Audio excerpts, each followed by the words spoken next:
Okay, so today we're going to go over just a little bit of a Dotloop refresher. We know that at the end of last year, we started some new systems and some processes. Actually, some of them are not new, some of them are just improved upon. And so with that, we want to make sure that everybody knows, what is expected of them as a real estate agent at Bricks, how to keep their loops legal, because obviously you want to be able to do right by your clients, but also we don't want to be sued, right?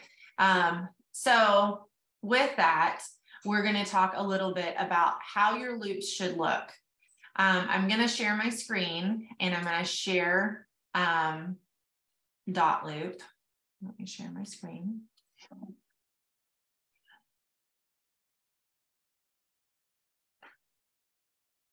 All right, everybody should be able to see my Dotloop screen. Make it bigger. And okay, so what I have is what I call an education loop. In this class, I'm not going to teach you anything about how to really do Dotloop, how to add a loop, how to reset things. You'll see some of the tools that we use when I'm in here doing things, but if you need a Dotloop basics, please reach out to me because we have links to educational videos that Dotloop provides that can help you with that. This class is more on how to make sure your loops are organized and, again, like I said, legal, so that we have them in a way that they need to be when the transaction's over. Also, we're going to do a few things that are going to help that in the event you get hurt, you become sick, or you're unable to complete a transaction and your broker or your ASM have to step in and work a transaction to completion for you on your behalf. The things that are in your loop will help them. They will have all the information necessary to move forward with your transaction and close it for you. So first and foremost, when you create a loop, your loop has to have a name. It should and always be named the address of the transaction. The address of the transaction should be the same address that's in your loop title that's on your listing agreement and or your contract, okay? So I do realize that when you create a loop, you're going to have either a listing loop or a buyer loop, depending on who you're starting with. So I know that it evolves and it changes, but you're always going to be working mostly with an actual property. In the event that it's a buyer's loop and you don't have an address yet, you can name it the name of the client, but please make sure to update it the moment that there is an executed contract on file. Another thing to please make sure that you're updating at every phase of the transaction are your loop statuses, okay? So when you start a loop, you're going to title it, whether it's a buyer's loop for purchase, a listing for sale, all of these things are self-explanatory, right? Also, you're going to need to decide what stage you're in and mark it as well. So obviously in the beginning, it's new, right? If it's a listing, it's in progress. If it gets canceled or withdrawn, obviously. And then whenever it gets to the point that it's closed and completed, there's done. If it's a buyer that you started working with and nothing ever happened, you can archive it.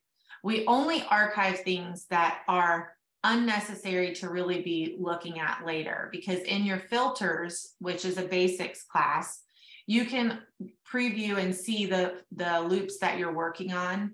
And if you archive them, you can remove archived things from your visual. If it's a sold or closed or withdrawn or whatever, you don't want to archive it. You just want to mark it sold. And then you just itemize out in your filters that you don't want to see them anymore. I'll go back to my loops, my branch of loops here, and show you what I mean by that. So see, I have purchase and under contract. I have listing for sale. It's sold, but I'm not archiving it, right? I have an active listing for sale. I have purchase, sold, right? But we don't archive them. Now, if I want to change my filters, you come over here and you turn your filters to whatever you want to be seen at the time, okay? So, anyway, so back into the loop, and here on the view details, So this section is going to be filled out as you go. But once you go under contract and so forth, it'll say like what the purchase price is and the closing date that's expected.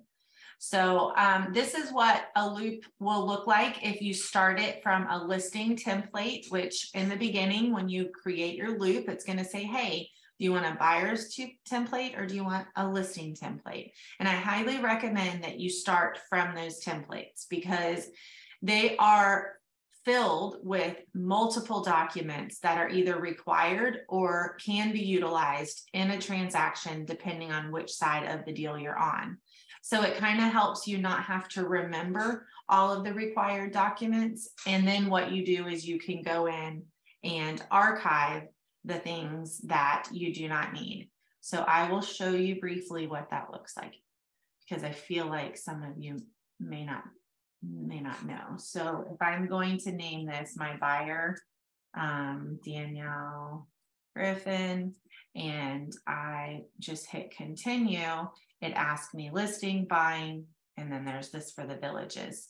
And I know we have an agent working the villages. So I'm going to click buying and it's going to show me, I can put a picture there.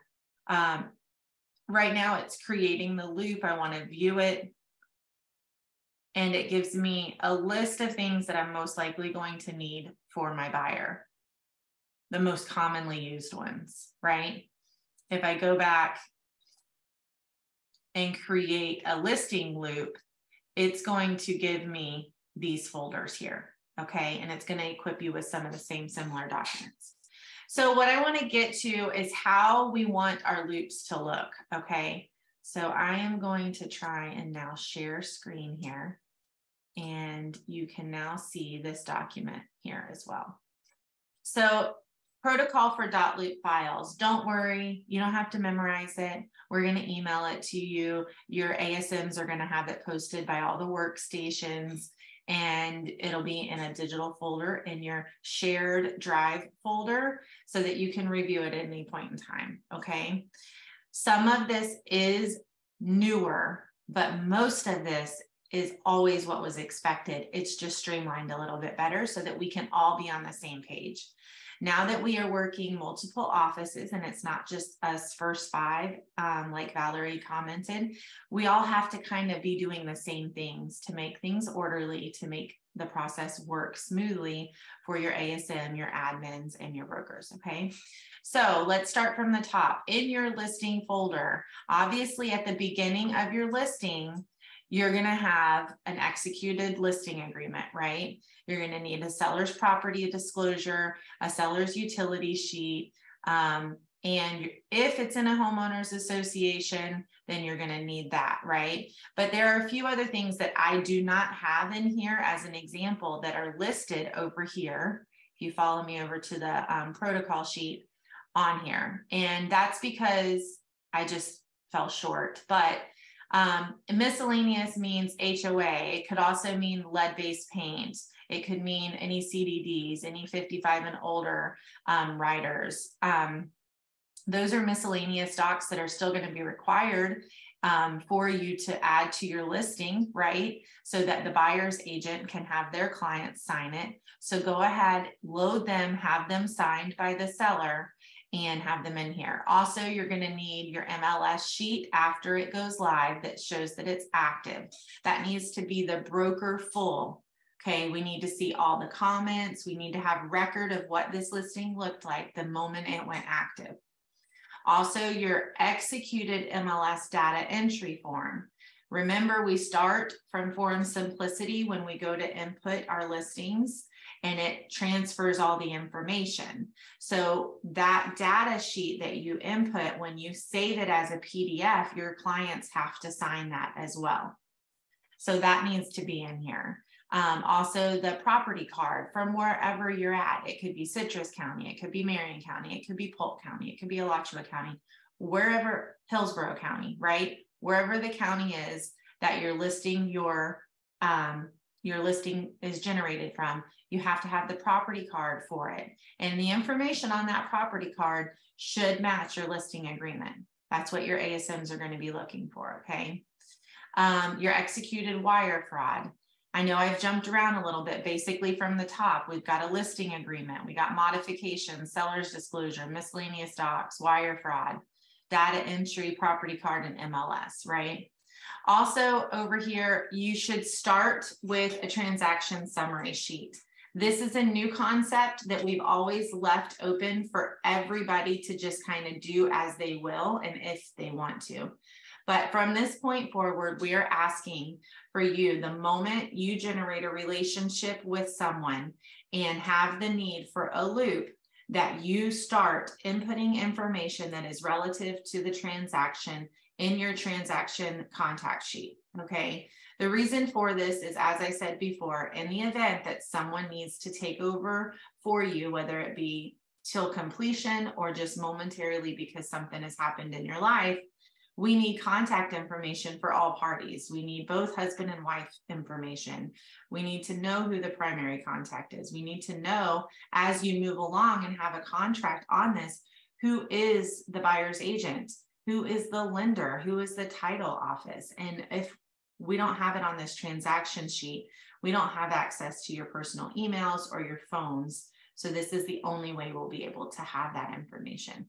So this is going to be required. Your ASMs are going to be sticklers about these things because it is something that's new. We realize it's going to kind of take a little time to get used to it, but it's important. So from moving forward, please remember your transaction summary sheet has to be filled out at the beginning of your relationship with this client that needs a loop, okay?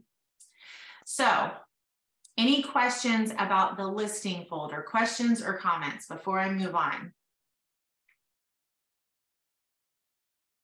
Anybody? Oh, there's a chat, so let me check that out.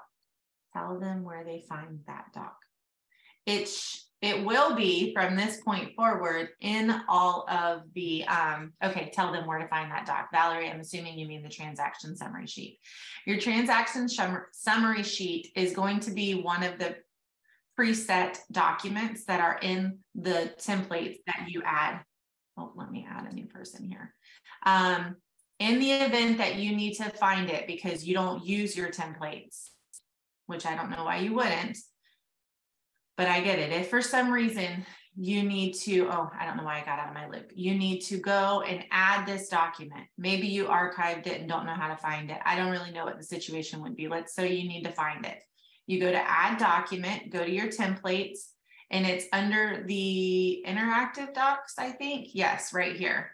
Interactive docs, you can see it says transaction summary sheet. That's where you would find it. But it will be, from today forward, in the templated loops. Valerie, is that answering what you wanted? Yes, okay. Yes, okay. All right, so any other questions about the listing folders, guys? I know that I've kind of jumped around a little bit and I'm not really being, I'm not going very slow, but remember you can always follow up with me or your ASM later. Okay, so I want to touch base on this miscellaneous folder, okay? The miscellaneous folder is there and it was originally designed to be paired with your listing folder. Basically, at any point in the transaction, anything that really isn't necessary for your ASM to review, essentially it's not even a part of the legal docs that are required for our office to carry and keep, but it's really important to the transaction, right? It could be a number of things. It could be over here on this protocol for Dotloops, as you see on the Dotloop window, it could be a seller's net sheet that you've had initialed by your sellers, and it could be a seller survey. It could be any warranties, any receipts, any notes that the seller has given you that you've maybe typed up that you need to know about the contents or of the listing. I mean, some of our transactions are very diverse in like the information that you need to keep. And some of it's just about CYA covering your bottom. And, you know, you just want to hold stuff in there, right? So I like the seller net sheet in there. I know not everybody does it, but I'll add a seller's net sheet in there, especially if they're insisting that I list high. I may do several versions of my seller net sheet and have them initial like highest, unrecommended, like some comments that I've kind of noted on there, and have them initial it so that I can just have peace of mind that I 100% conveyed where I felt like they needed to be, if that makes any sense. So the miscellaneous folder is for documents that are necessary and important to you and important to the transaction, but may not need to be reviewed by your ASM. Okay, so please utilize that, whether it be contract contents or listing contents. Okay, but if we skip on down to our contract folder, it gets a little bit more involved. And if you're on the listing side and you have a contract folder, it's going to be a little more involved than it is if you're just working with a buyer. Okay. So before I start, do you have any questions? Any questions? No? Okay. I don't see everybody's face. You'll have to unmute. Okay. So the contract folder, we would really like your contract folder and your listing folders to be in order, in the order that I've set forth in the protocol, okay? It just makes it easier when we don't have to like look through everything. The other thing is they have to be named adequately, right? So the same transaction summary sheet that you started up here at the top in your listing folder, whenever you go under contract, you can move it or you can just make a copy of it and then archive it, right? Archive the one that's just the primary information. Now you've got updated information on your transaction summary sheet, right? So now it needs to kind of flow down into your contract folder because that's your active folder. Something to keep in mind is that your contract folder and all of your folders can actually be archived. And I highly recommend that you put some comments in here about who the contract is with, especially some of us start with like multiple offers. So in this particular case, it wouldn't necessarily be a contract folder, it would be an offer folder. So you could change it to say offer folder, this agent was / the person's last name. I've done that many a times. When you get like multiple offers and you're trying to track them, and then you do like a multiple offer net sheet, right? And everything's in here, utilize the folders however necessary. The important thing is whenever you finalize from these offers and you now have an active contract, archive those folders. Briefly, I'll tell you, all you have to do is click the 3 dots to the title right here and hit archive if it's an offer folder. If you want to rename your folder by selecting this and titling it however you want. Those are important tools to keep in mind for keeping yourself organized, okay? In your contract folder, we're going to go down this list. You're going to need to have your transaction summary sheet. If you see my transaction summary sheet filled out was not on top, so all I did was grab it and move it up, okay? Then your commission, this says agreement, that's because I titled it wrong. I'm going to rename it. It's supposed to be disbursement. Remember that when you fill out your transaction summary sheet to completion, it automatically fills a lot of the information in for you on your commission disbursement sheet, okay? Then your contract, once it's executed, write in here, rename it and write executed, like up here at the front. And then, you know, at some point you could even put like the date that it was returned and, you know, executed so that you remember it. Your addendums, if you have more than one addendum, then it should say addendum. I'm just doing some things with you guys for those who don't know. Addendum to contract 1, right? And you could put the date that it was done, or you could also add information about what's on the addendum, right? If you have more than one addendum, they go in order from top to bottom, 1, 2, 3. Okay. And then any riders, disclosures, community disclosures, anything like that, right, that are pertinent to the contract should then be following in suit right after that. And they should all be fully executed if they're in the contract folder.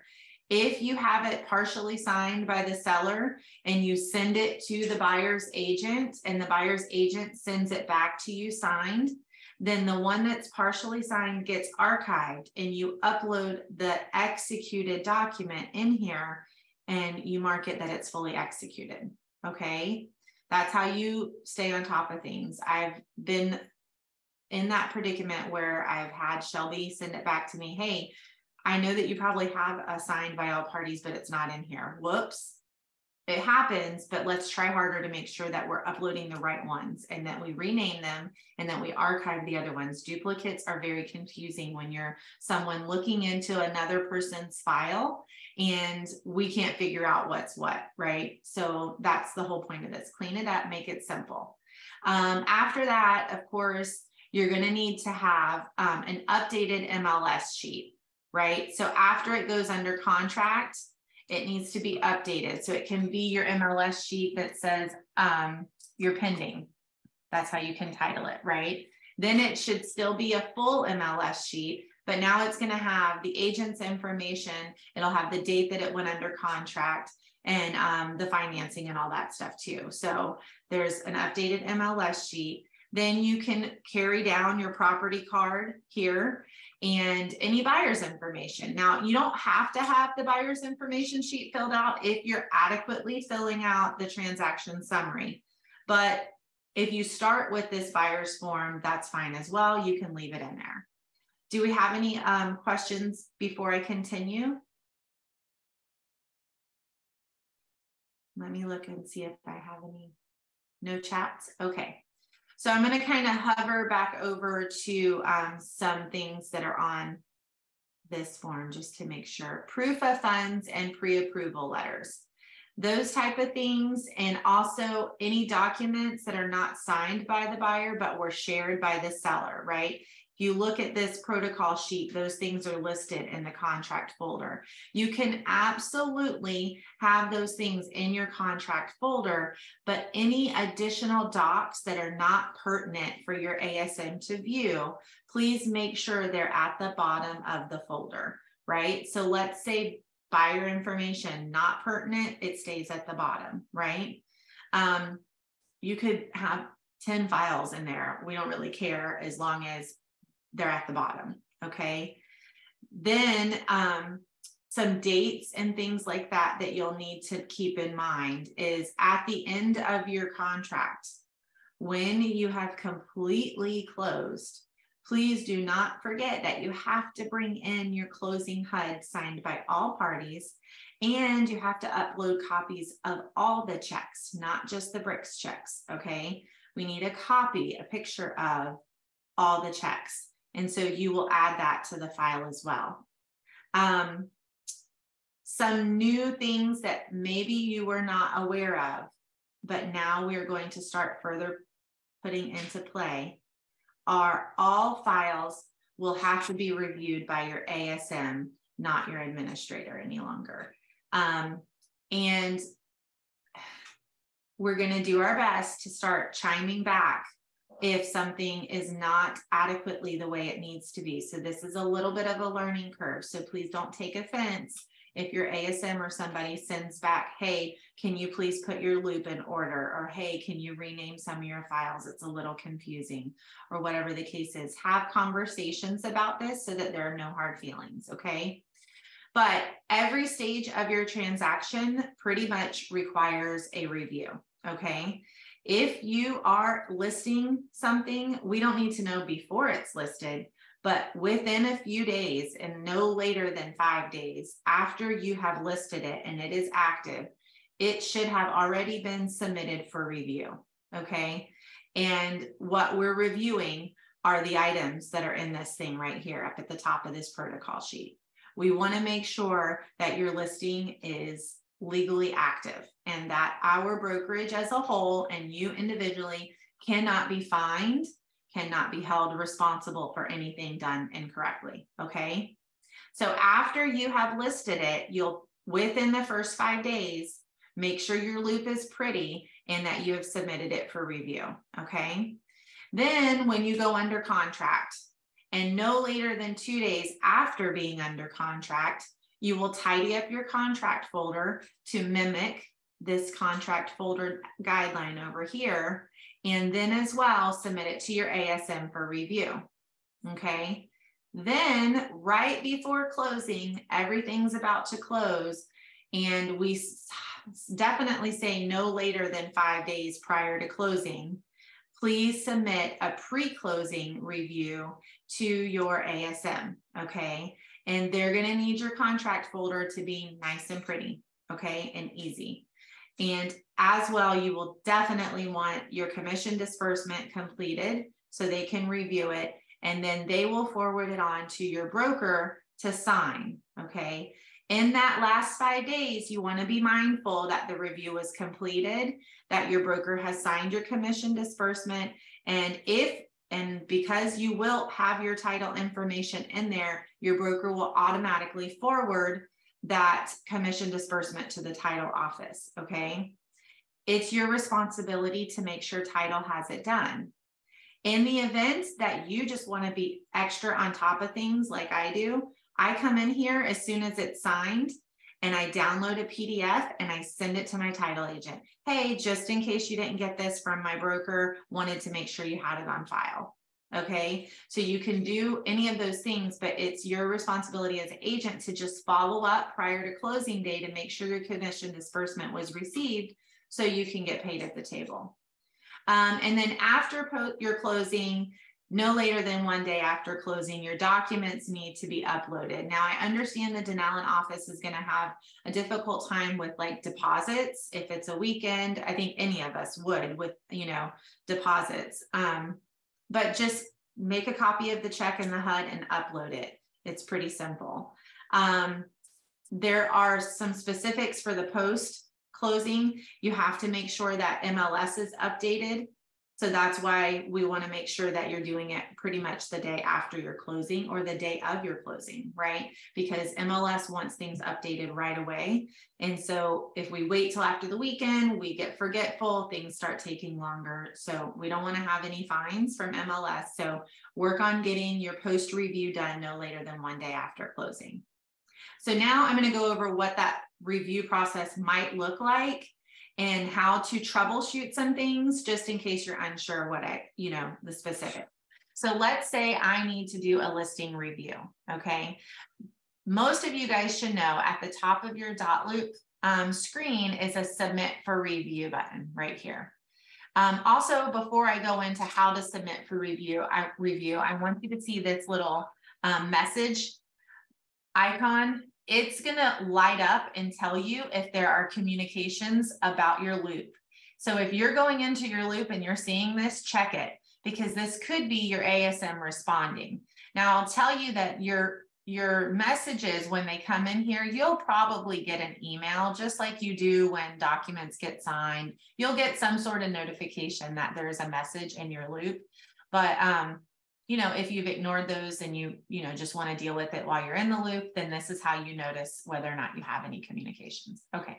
So let's say I have a listing and, I am on day 3 after my listing. I made sure all my stuff is in here and I need to submit it for review.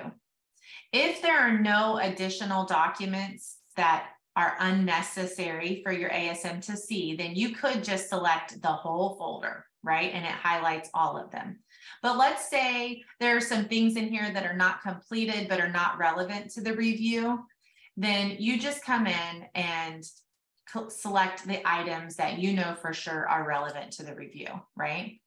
At any rate, then you come over here and submit for review. You're going to tell them which folder in your loop, you're telling Dotloop which one actually needs to be reviewed. Well, in this particular case, I need a listing folder review. And then over here, you're going to select who you need to review it to. Okay, so yours is going to look slightly different. It's only going to give you an option to send a review to your ASM, but you know, this is the idea that it needs to look like. You see how I have a loop review? You're just going to click that one, and then you can always put notes in here. I find that it's extremely helpful if there is something that might be confusing to them. Please put your notes in there, okay? But don't put a note in there that says, my listing agreement is signed by the seller, but I'm still waiting for the buyer. I'm sorry, the seller's wife, but not by the husband. That's not going to cut it, because that's not a legal listing and we don't have the authority to have a live listing, right? So I'm just saying that because I've had those messages come through. So just make sure if the information you want to share is just like, hey, I don't know what you could share, to be honest, but that's where you would put it, okay? If it was a contract review, you're going to select contract review, you know, loop review. Yours all should say different things in here. You'll have a pre-closing review, you'll have a listing review, you'll have an under contract review. We're going to update these to show more adequately and go through and fine tune and make sure everybody is set up under their ASM. But this is where you select the review type that you need, write any comments in here and hit submit, and it automatically notifies your ASM that you need that type of review. I'm going to pause. Any comments or any questions? I have an example for you for a note that you may want to send. If you're working or for sale by owner, you're not going to have an MLS sheet in there. So you may want to let them know, hey, this is a for sale by owner. There's no MLS sheet that's going to be attached to this loop. That's a great example. You'll still have a property card, but no MLS sheet. So just let your ASM know. Otherwise, your ASM is going to send you a handy little note that says, your listing is missing an MLS sheet. Please have it uploaded within the next 24 hours, right? So that's a great example. Thank you. Valerie, do you have any comments? Yeah, just, and maybe it's just myself, but sometimes if I've hit like different criterias and I didn't change it back to no filters, sometimes I will not see notifications. Don't ask me why. It's just something Shelby has said every once in a while. Go, get rid of all your filters. So plus if I get like 2,000 emails a day, I might not see your please review, or especially if it's, you know, hey, we're closing tomorrow, we're supposed to close for a week. I would really appreciate a text message just saying, and Jennifer's really good about saying it to me. It's like, hey, just sent your review, please, you know, and the quick address. And that way it just really does help put it in front of my face, especially if I'm not at my laptop. So that's just another little way to make sure we see it with all the 2,000 emails that we have to go through every day. I think that's a great point, Valerie. I'll check with you separately. You should be receiving on your Dotloop at the top. It'll say that you have reviews that are pending. You're not getting those. Okay, so we'll check and make sure how we can set up that notification for you. And the only reason I say that is you may appreciate those texts now, but if you have multiple agents with multiple reviews, you could end up with a lot of communication. So I don't know that you're going to love that later, but the good point from that comment is, yes, that's how you would like it now. And it brought to our attention that you're not getting the little bar across the top. So we'll check with that about your, Angie, are you getting the bar across the top when you have reviews? I do not know. I haven't received any reviews lately. Okay, I apologize. So all I'm saying is I remember when I took over after Amy and I was having to do everything, I could log in and it would tell me right across the top. The other thing is you ladies may have to check which side of your login you're on, but we can talk about that separately. We'll figure it out, right? We'll figure it out. So any questions about this new protocol sheet, or any comments or anything that I may have missed that maybe we need to just kind of hover on a little bit longer, I'm happy to do it. I know that this is a lot of information, but I really do feel like most of the information, I mean, most of these documents, you're going to add them. So we're not saying, hey, this is a new doc. These are documents that could relatively be in play while you're doing your transactions, you know, so we're just kind of listing them in a way that you can see them. Jen, did you have something? No, she and I were just chit-chatting. And hey, Danielle, just as a quick reminder, I looked back at my BAM buyers loop, and yes, that one form is still there from April of 2021. Okay, I will try and figure out what's happening with that. It's probably a Valerie thing. Yeah, I think that overall we have some Dotloop things to critique a little bit. So the whole, we're trying to make it where everything is most current. And yes. So if somebody doesn't see something on there or whatever, sometimes they go missing randomly. Just let us know. Danielle will fix it. Not yeah, absolutely. So just kind of one thing I definitely want to say that's really, really important is making sure your things are titled the right way. That's like a huge, huge thing. Remember that your ASM isn't in this transaction. You may have had multiple conversations with them about the transaction, but even then you don't share all the details and they may not retain all the details. And this isn't the only loop that they're looking at, right? So imagine that you have to go in and look at this loop and, you know, make sure it's adequate for legal purposes and to protect you and to protect the brokerage, right? So how would you want it to look? Outsider looking in, what is the best way to title things, right? So like up here in the listing, I noticed I put modifications. You guys know modifications are extensions and price changes. So whenever we add a document like that, let's see if I can find a modification here. So it looks like this when we add it, right?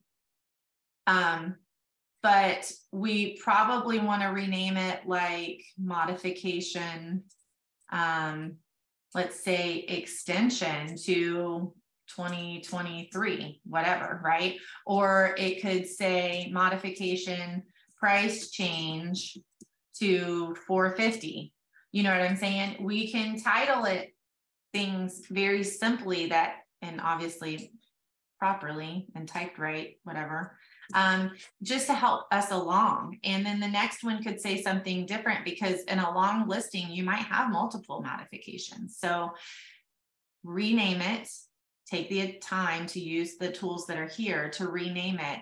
And it helps you later when you're going back and looking at things. I 100% promise you. And then drag it and put it in the order of where it needs to be under the listing agreement. Okay. If there are no questions, I'm going to say that that's a wrap for today. We've been on for 45 minutes. I've said all that I got to say about this new process. I will have to share the new protocol via email, and then your ASMs can print some of them and share them in the offices that you guys are sitting in, whether it be Ocala or Denellen. And, you know, we'll go from there. If we need to improve upon the list, we will. And if we need to make changes or you have suggestions, please let us know. We're happy to try and do so. We want to make the process smooth and easy, but if we're going to improve upon leadership and improve upon our systems, we have to have, you know, things all aligned to make us where we're all doing the same things and it's simple. So I appreciate everybody coming on today. Check with your fellow agent to see if they've viewed the video later and encourage them to do so if they haven't. Have a great day. Bye. Thank you. Bye. Bye.